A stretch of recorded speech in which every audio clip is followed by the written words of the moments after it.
Paper leak और शिक्षा व्यवस्था को लेकर जारी कॉकरोच जनता पार्टी का आंदोलन अब अहम मोड़ पर पहुंचता दिखाई दे रहा है।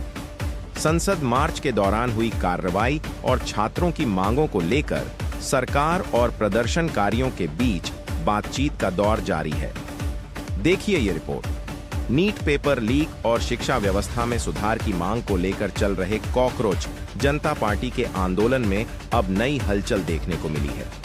सोनम वांगचुक के भूख हड़ताल समाप्त करने के बाद संगठन ने दावा किया है कि केंद्र सरकार का रुख अब सकारात्मक नजर आ रहा है। सीजेपी की ओर से जारी बयान में कहा गया कि 20 जुलाई को संसद चलो मार्च के दौरान छात्रों पर हुए लाठीचार्ज के मामले में जिम्मेदार सुरक्षा बलों पर कार्रवाई और पीड़ित परिवारों को मुआवजा देने के मुद्दे पर सरकार ने सकारात्मक संकेत दिए हैं। संगठन ने यह भी कहा कि उसने सरकार के सामने केंद्रीय शिक्षा मंत्री धर्मेंद्र प्रधान के इस्तीफे की मांग दोहराई है। साथ ही बताया कि इन सभी मुद्दों पर सरकार के साथ विस्तृत चर्चा हुई है और सरकार ने अंतिम जवाब देने के लिए कल दोपहर तक का समय मांगा है। उधर केंद्रीय स्वास्थ्य मंत्री जेपी नड्डा ने कहा कि आंदोलनकारियों के प्रतिनिधि मंडल के साथ करीब 2 घंटे तक बैठक हुई, जिसमें उनकी 3 प्रमुख मांगों और परीक्षा व्यवस्था में सुधार से जुड़े 5 सुझावों पर विस्तार से चर्चा की गई। जेपी नड्डा ने बताया कि सरकार कल दोपहर आंदोलनकारियों से फिर मुलाकात करेगी और सरकार के स्तर पर हुई चर्चा की पूरी जानकारी साझा करेगी।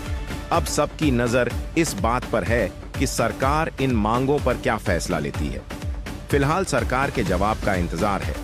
यदि मांगों पर सहमति बनती है तो आंदोलन की दिशा बदल सकती है, जबकि असहमति की स्थिति में प्रदर्शन और तेज होने के संकेत मिल रहे हैं। स्पेशल डेस्क शिखर विचार। आंदोलनकारी लोगों के विषयों पर चर्चा करने के लिए यहाँ आए थे। लगभग 2 घंटे बातचीत चली। सरकार की ओर से मैं और मेरे साथ भारत सरकार के मंत्री जितेंद्र सिंह जी बातचीत में शामिल हुए। उनकी बातें हमने सुनी।